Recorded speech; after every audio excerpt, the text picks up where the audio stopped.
ہائے کربلا والو، ہائے کربلا والو۔ اعوذ باللہ من الشیطان اللعین الرجیم، بسم اللہ الرحمن الرحیم۔ رب اشرح لی صدری ویسر لی امری واحلل عقدۃ من لسانی یفقہوا قولی۔ ایام عزا کی نشریات کے ساتھ میں ہوں آپ کی میزبان شیری زہرا۔ عزاداران مظلوم کربلا، محرم کا چاند نمودار ہو گیا ہے۔ تمام محبان اہل بیت عالم سوگ میں ہیں۔ یہ وہ چاند ہے جس نے گلشن زہرا کے اجڑ جانے کی خبر دی تھی۔ عزیزان محترم، ہمارے ساتھ اس وقت موجود ہیں کنیزان جناب فاطمہ زہرا سلام اللہ علیہا، محترمہ ڈاکٹر ثروت عسکری صاحبہ۔ انشاءاللہ آج سے محرم کے پہلے عشرے تک ہمارے ساتھ موجود ہوں گی اور اپنی علمی گفتگو سے اپنے تمام دیکھنے اور سننے والوں کو فیض یاب کریں گی، اور اس کی جزا یقیناً جناب سیدہ انہیں خود دیں گی۔ السلام علیکم۔ وعلیکم السلام۔ خیریت سے آپ؟ الحمدللہ۔ جیسا کہ ایام عزا کی آمد ہے اور اس حوالے سے ہمیں اپنی نشریات کا آغاز کرنا ہے، میں پوچھنا چاہوں گی ایک عزادار کی حیثیت سے ہماری کیا ذمہ داریاں ہیں کہ ہمیں عزاداری کس طرح انجام دینی چاہیے؟ بسم اللہ الرحمن الرحیم۔ السلام علیکم۔ پروردگار عالم سے یہی دعا ہے کہ رب العالمین ہماری اس کوشش کو، ہماری اس محنت کو قبول مقبول فرما لے اپنی بارگاہ میں، اور عزاداری مظلوم کربلا کے سلسلے میں ہماری جتنے بھی جو جہاں پر جس لیول پر اپنی کوششیں اور کاوشیں کر رہا ہے، پروردگار عالم اس کو اپنی بارگاہ میں قبول مقبول فرما لے، آمین ثم آمین۔ سب سے پہلی بات تو یہ کہ ہمیں یہ دیکھنا ہوگا کہ ہم عزاداری مظلوم کربلا میں اپنا حصہ کیسے ڈال رہے ہیں۔ اگر مجھے وہ چڑیا یاد آتی ہے جو کہ حضرت ابراہیم علیہ السلام کے لیے آگ کو بھڑکایا گیا، اتنی زیادہ آگ تھی کہ میلوں دور سے طائروں نے پرواز چھوڑ دی تھی۔ بلکہ میں نے تاریخ میں یہ پڑھا کہ لوگوں نے منت مانی تھی کہ اگر ہمارا یہ کام ہو گیا تو ہم اس آگ میں اپنا حصہ ڈالیں گے، یعنی خشک لکڑیاں ڈالیں گے کہ جس آگ میں حضرت ابراہیم علیہ السلام کو جلایا جائے گا۔ یعنی لوگوں کے ذہن اس طرح کے ہو گئے تھے کہ انہوں نے اپنے مشکل کاموں کو پورا کرنے کے لیے یہ منت مانی ہوئی تھی، تو اس طریقے سے اس آگ کو بھڑکایا گیا۔ اور روایت میں یہ آیا ہے کہ اس آگ کے شعلے آسمان تک جا رہے تھے، اور اتنی زیادہ حدت تھی کہ میلوں سے طائروں نے پرواز چھوڑ دی تھی۔ اس وقت کسی نے دیکھا کہ ایک چڑیا اپنی چونچ میں ایک پانی کا قطرہ لیے ہوئے جا رہی ہے۔ کسی نے پوچھا کہ اتنی شدت کی آگ کیسے یہ ممکن ہے کہ تمہاری چونچ کے اس پانی کے ایک قطرے سے بجھ جائے؟ تو اس چڑیا نے کہا کہ کم از کم میرا نام آگ بجھانے والوں میں آئے گا، آگ جلانے والوں میں نہیں آئے گا۔ تو ہم آج دیکھیں، ذرا مجھ کو بھی اپنے حصے کا کام کرنا ہے، آپ کو بھی اپنے حصے کا کام کرنا ہے، بلکہ یہ کہیے کہ اپنے حصے کا تیل ڈالنا ہے دیے میں، اور باقی کام اللہ کے اوپر چھوڑ دینا ہے۔ دیکھیں، عزاداری مظلوم کربلا نہ آپ کی وجہ سے ہو رہی ہے، نہ میری وجہ سے ہو رہی ہے، نہ کسی کی وجہ سے ہو رہی ہے۔ اس عزاداری کے پیچھے ایک دکھیاری ماں کی دعائیں ہیں۔ نہ آگ سے، پانی سے، نہ مٹی، نہ ہوا سے، ہم خلق ہوئے فاطمہ زہرا کی دعا سے۔ تو شہزادی کونین کی دعا بن کر جب میں اور آپ یہاں پر موجود ہیں، بلکہ جو بھی عزاداری مظلوم کربلا میں حیران ہو جاتی ہوں لوگوں کے جذبوں کو دیکھ کر، خصوصاً خواتین کی میں بات کرنا چاہتی ہوں۔ مرد حضرات کا بھی اللہ تعالیٰ ان کو بھی صحت اور زندگی عطا فرمائے، وہ بھی اپنا حصہ ڈالتے ہیں، لیکن یہ جو گھروں میں عزاداری مظلوم کربلا ہوتی ہے، چھوٹے چھوٹے بچوں کو گود میں لیے ہوئے، چھوٹے چھوٹے بچوں کی انگلیاں پکڑے ہوئے ایک گھر سے دوسرے گھر یہ خواتین جا رہی ہوتی ہیں، تو در حقیقت یہ خواتین اپنی گودیوں میں ان عزاداروں کو پروان چڑھا رہی ہیں۔ یہی وجہ ہے کہ میں عموماً، کیونکہ ہمارا میڈیا میں رہنے کی وجہ سے بہت سارے لوگوں سے ملاقات ہوتی ہے، تو لوگ کہتے ہیں کہ جی شیعہ بڑے پکے ہوتے ہیں اپنے عقائد میں۔ تو شیعہ اس لیے پکے ہوتے ہیں، سب سے پہلی بات تو یہ کہ ہمارے دلوں میں محبت اہل بیت ہے، پہلی بات تو یہ، اور دوسری بات یہ کہ یہ ہماری ماؤں کا ہم پر احسان ہے کہ انہوں نے اس طریقے سے گھٹی میں پلا دیا ہے، رگوں میں بٹھا دیا ہے، اس طریقے سے کہ انہوں نے ہم کو یہ بتا دیا ہے کہ تمہاری زندگی اس عزائے مظلوم کربلا کے واسطے، اس عزاداری حسین کی خاطر ہے۔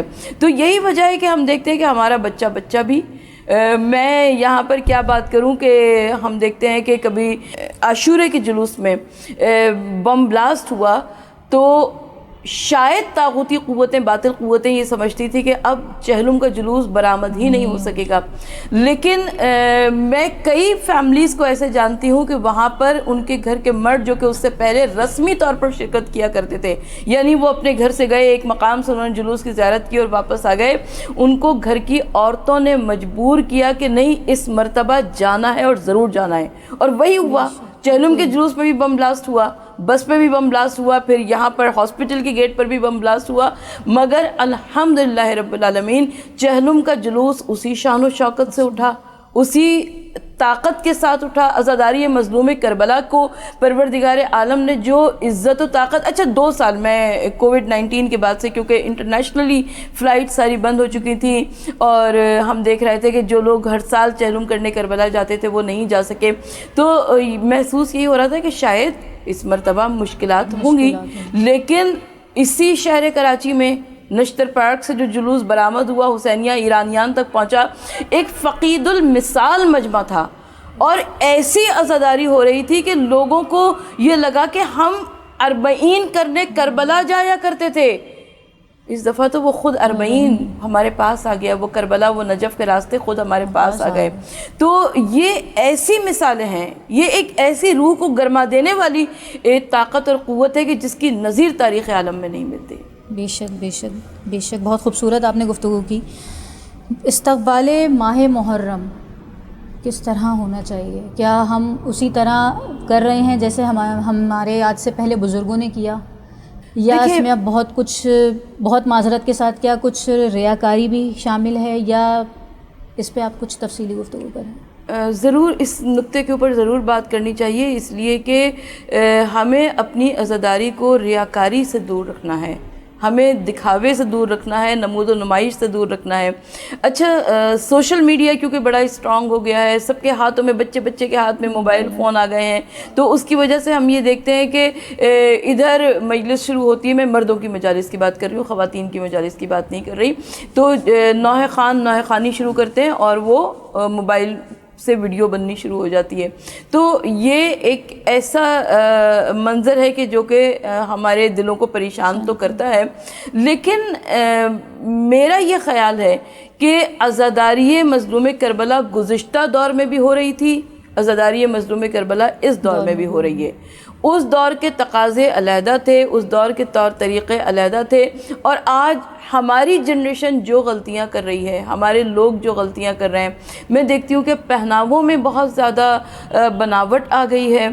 دیکھیں میں صاف بات یہ کہتی ہوں کہ اگر میرے والد کا جنازہ رکھا ہوا ہوگا تو کیا مجھے اتنی فرصت ہوگی کہ میں اپنے کپڑے بدلوں، میں اپنے بال بناؤں، میں اپنے آپ کو سجاؤں سنواروں اور اس کے بعد جنازے میں پہنچوں؟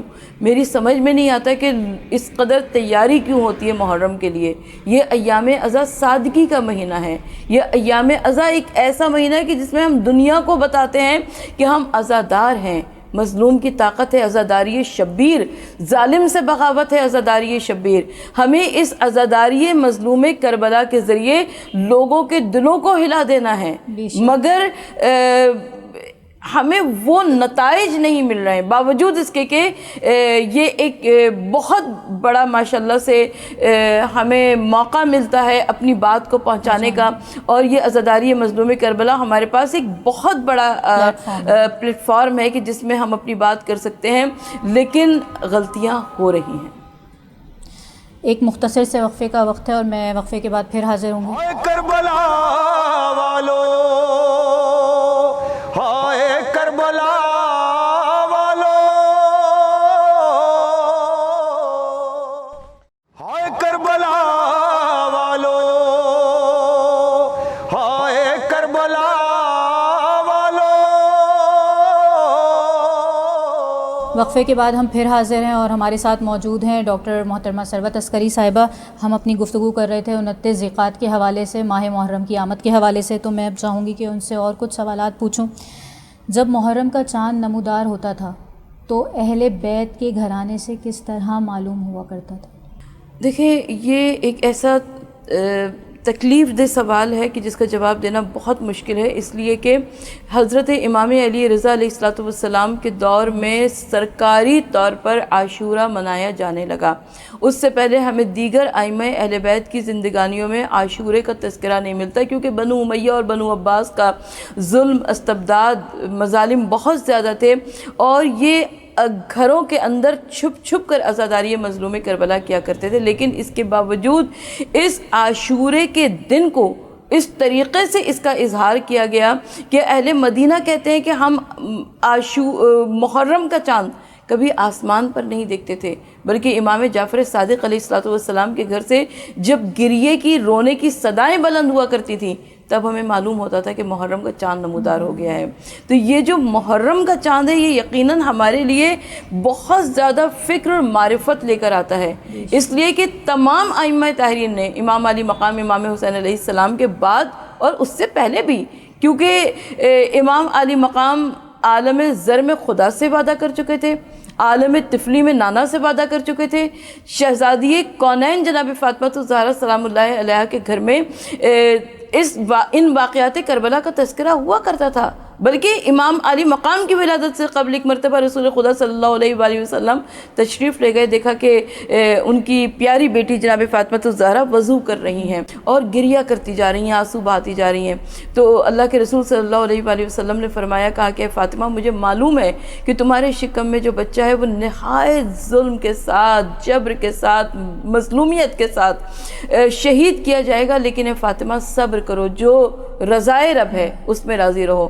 تو شہزادی کونین نے فرمایا، کہا کہ بابا جان میں رضائے رب میں راضی ہوں، لیکن سوچئے تو صحیح کہ جس ماں کا بچہ شکم مادر سے آواز دے کہ یا اماہ انا الغریب انا الشہید انا العطشان، اماں میں غریب ہوں، اماں میں شہید ہوں، اماں میں پیاسا ہوں، تو بابا جان وہ ماں روئے نہ تو اور کیا کرے۔ تو ہم نے دیکھا کہ واقعات کربلا کا امام علی مقام کی اس قربانی سے پہلے بھی تذکرہ ہوتا تھا، اور امام علی مقام کی قربانی کے بعد امام سید سجاد علیہ السلام، ایک مومن آیا کہ میرے بیٹے کی شادی ہے، اگر آپ میرے گھر تشریف لے چلیں۔ یہ ائمہ اہل بیت نے لوگوں کی نفسیات کو متاثر کیا اور کس کس طریقے سے سزاداری مظلوم کربلا کی ترویج کی کہ مولا امام سید سجاد علیہ السلام نے فرمایا، کہا کہ پہلے ہمارے بابا کی فرش عزا بچھا لو پھر ہم آئیں گے۔ مومن اہل بیت نے سب کو اطلاع کر دی، کہا کہ پہلے مجلس ہوگی اور اس کے بعد میرے بیٹے کی شادی ہوگی۔ اسی طریقے سے ہم امام محمد باقر علیہ السلام کی وہ وصیت ہے جو کہ ہمیں ائمہ اہل بیت میں کسی کی وصیت نہیں ملتی۔ امام محمد باقر علیہ السلام نے فرمایا کہ جو حاجی حج کے واسطے منا کے میدان میں جائیں اور وہ وہاں پر ہمارے جد امام حسین علیہ السلام کی عزاداری کریں تو انہیں میرے آذوقے میں سے کچھ دیا جائے۔ امام جعفر صادق علیہ السلام 148 ہجری میں امام جعفر صادق علیہ السلام کی شہادت ہوئی، تو یہ وہ دور ہے 132 ہجری میں بنو امیہ کی حکومت کا خاتمہ ہے۔ تو ہم دیکھتے ہیں کہ اس بنو امیہ اور بنو عباس کی کشمکش کے دور میں، باہمی لڑائی اور جنگ و جدل کے دور میں امام جعفر صادق علیہ السلام نے کھل کر کام کیا۔ اب جب کھل کر کام کیا تو امام جعفر صادق علیہ السلام کے گھر میں مجلسیں برپا ہوتی تھیں، دابل آیا کرتے تھے، ذاکرین آیا کرتے تھے، واقعات کربلا کو سنایا کرتے تھے، لیکن ابھی تک سرکاری طور پر اس عاشورے کا اعلان نہیں کیا گیا تھا۔ امام موسیٰ کاظم علیہ السلام کے دور میں بھی عاشورہ محرم منایا گیا۔ امام علی رضا علیہ السلام جب مامون کے ولی عہد بنے ہیں تو آپ نے دیکھیں یہ اسٹریٹجی ہے، تشیع کی اسٹریٹجی ہے۔ ہمارے ہر امام کو ایک مختلف انداز ملا اور انہوں نے مختلف طریقے سے مکتبہ تشیع کو کس طریقے سے ترویج کی اور کس طریقے سے اس کی ترقی کی۔ امام علی رضا علیہ السلام کے دور میں عاشورہ محرم کو سرکاری طور پر منایا گیا، اور اس کے بعد سے آج تک، اور آج سے لے کر انشاءاللہ تعالی قیامت تک ہر شیعان حیدر کرار کا یہ اللہ سے بھی وعدہ ہے، شہزادی کونین جناب فاطمہ زہرا سے بھی وعدہ ہے، خود امام حسین سے بھی وعدہ ہے کہ جب تک جسم خون کا آخری قطرہ باقی رہے گا تب تک ہم عزاداری مظلوم کربلا کو سر انجام دیتے رہیں گے۔ تو انشاءاللہ تعالی یہ عزاداری تو ہوتی رہے گی۔ بے شک۔ اچھا، ایک باحیثیت عزادار جو ہماری ذمہ داریاں ہیں اور ہماری یہ جو نئی نسل ہے، اسے آپ کوئی میسج دینا چاہیں گی؟ دیکھیں، بحیثیت ماں میں بات کروں گی، کیونکہ آپ بھی ایک عورت ہے، میں بھی ایک عورت ہوں، تو ہمارے سامنے جو یہ ایک نئی نسل ہے، امانتوں میں نہ زنہار خورد برد کرو، غم حسین نئی نسل کے سپرد کرو۔ اب ہمارے اوپر کڑی ذمہ داری عائد ہوتی ہے، کڑی ذمہ داری ہمارے اوپر اس طریقے سے عائد ہوتی ہے کہ یہ جو ان بچوں کے لیے دنیا ہے، یہ بڑی رنگ برنگی دنیا ہے، اس کے اندر بڑا تنوع ہے، بڑا ویریشن ہے، بڑی جہتیں ہیں۔ اب اس میں ہم اگر اپنے بچوں کو اس جانب لگا رہے ہیں جہاں پر سیاہ لباس ہے، جہاں پر گریہ ہے، جہاں پر ماتم ہے، جہاں پر ایک ہی وہ قصہ ہے جو کہ 1400 برس سے سنایا جا رہا ہے. تو انسانی ذہن یہ کہتا ہے کہ سنی سنائی بات انسان کے لیے پرانی لگنے لگتی ہے، لیکن پروردگار عالم نے حسین کے ذکر کو زندگی عطا فرمائی ہے، جاویدانی عطا فرمائی ہے. ہم 1400 سال سے سن رہے ہیں حضرت علی اکبر کی شہادت. آج بھی جب حضرت علی اکبر کی شہادت پڑھی جاتی ہے تو ویسے ہی پٹس مچ جاتی ہے، ویسے ہی گریہ ہوتا ہے، ویسے ہی رقت ہوتی ہے.